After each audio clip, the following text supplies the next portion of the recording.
할렐루야 더 메시지 시청자 여러분 안녕하십니까? 저는 구리 성민중앙교회를 담임하고 있는 강영준 목사입니다. 오늘 본문 베드로전서 2장 1절에서 9절 말씀 통해서 보배로운 믿음이라는 말씀으로 은혜를 나누겠습니다.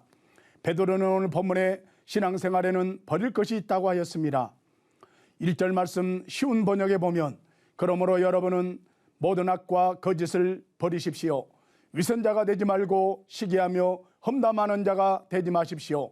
여러분의 삶 가운데서 이 모든 것을 없이 하십시오라고 하였습니다. 신앙생활을 하면서 버려야 될 것을 버리라는 것입니다. 2절 말씀에서는 구원에 이르도록 자라가라고 하였습니다. 우리가 이미 구원받았는데 또 무슨 구원에 이르라는 말인가 생각할 수가 있습니다. 여기서 말하는 구원은 현재 구원을 말합니다. 과거에 이미 구원받은 성도들이 현실의 삶 속에서 성화되어가는 구원을 말하고 있습니다. 우리 그리스도인들에게는 세 가지 구원이 있습니다. 신학적인 용어로 과거 구원은 의화라고 말을 합니다. 현재 구원은 성화라고 하고 미래 구원은 영화라고 말을 하고 있습니다. 성화는 현재의 삶을 통해서 죄에서 떠나 성결한 삶을 사는 것을 말하고 있습니다. 성화되어가는 그리스도인들에게 4절 5절 말씀에는 거룩한 제사장이 되라고 말씀하셨습니다. 우리에게 신령한 집을 세우라고 하셨던 것입니다. 신령한 집을 짓는 데는 산돌로 집을 지으라고 또한 말씀합니다. 산돌은 우리 구주 예수 그리스도를 말하고 있습니다. 이 신령한 집은 하나님의 집이요, 이 신령한 집은 주의 몸된 교회요, 또한 하나님의 나라인 것입니다. 이 신령한 집에서는 하나님이 기쁘게 받으실 신령한 제사를 드리는 거룩한 제사장으로 살아가야 하는 것입니다. 계속해서 6절에서 10절에 하나님의 백성이 취할 삶의 자세가 무엇인가를 말하고 있습니다.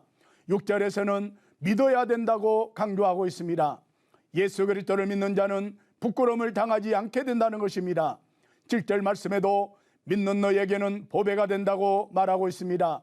가장 귀한 것, 가장 소중한 것이 보배입니다. 그 보배 이름이 바로 주 예수 그리스도인 것입니다. 8절 말씀에서는 순종하라고 말씀합니다. 말씀을 순종치 아니함으로 넘어진다고 하였고, 순종하면 일어서고 불순종하면 넘어지는 것이 하나님의 정하신 법칙인 것입니다. 9절 말씀에서는 덕을 선전하라고 말씀합니다.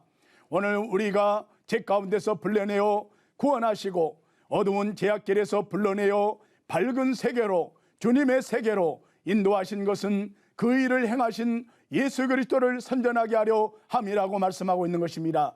10절 말씀에 보면 너희가 전에는 백성이 아니더니 이제는 하나님의 백성이요, 전에는 국류를 얻지 못하였더니 이제는 국류를 얻은 자라고 말씀하고 있습니다. 오늘 우리 믿는 그리스도인들에게 과거와 현재와 오늘 미래가 어떻게 달라졌는지를 가르쳐주는 말씀인 것입니다. 우리 믿는 사람들은 예수 그리스도를 영접함으로 주어진 신분의 변화가 있습니다.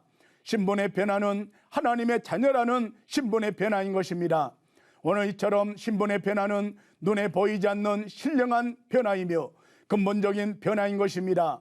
그래서 하나님께서는 예수 그리스도를 믿음으로 하나님의 자녀로 신분의 변화를 받은 성도들에게 강력하게 요구하시는 것이 있습니다. 그것은 바로 하나님의 국류를 입은 자로서 눈에 보이는 외적인 변화, 하나님의 백성으로서의 거룩한 생활의 변화를 요구하고 있는 것입니다. 12절에서도 선한 행실을 보이라고 했고, 하나님은 우리 믿는 자들에게 선한 행실을 크게 기대하고 있는 것입니다. 왜냐하면 우리는 예수 그리스도를 믿음으로 주의 국륜하심의 은혜를 입은 사람들이기 때문입니다. 13절부터 17절까지는 국륜을 얻은 자들은 선한 행실을 볼 뿐만 아니라 사회생활에서도 모범적으로 해야 한다고 강조하고 있습니다. 19절에서 20절에도 거듭 두 번이나 아름답다는 말이 나오고 있는 것을 보게 됩니다. 베드로는 여기서 성도가 하나님 앞에 가장 아름다울 때가 언제인지 대하여 말씀하고 있습니다. 베드로가 말하는 성도의 아름다움은 어떤 외모에 대한 아름다움이 아닌 것입니다. 성도의 성숙한 신앙인격에 나오는 행위들을 의미하고 있는 것입니다. 그러므로 주인에게 순복할 때, 또 애매히 고난을 받을 때도 잘 참고 견디는 것입니다. 마지막 세 번째는 23절에 욕을 받아도 대신 욕하지 않을 때인 것입니다. 오늘 저와 여러분은 날마다 애매히 고난당할지라도 하나님이 내 억울함을 다 아신다는 것을 기억하시기를 바랍니다. 공의 하나님께서 반드시 열매로 갚아 주실 걸 믿으시기를 바랍니다. 내가 대신 요구로 갚지 말라는 것입니다. 바로 그리스도인의 아름다운 덕목이 여기에 있는 것입니다. 주님의 아름다운 성도의 삶을 살아갈 수 있기를 주님의 이름으로 축원합니다. 지금까지 더 메시지 강경준 목사였습니다.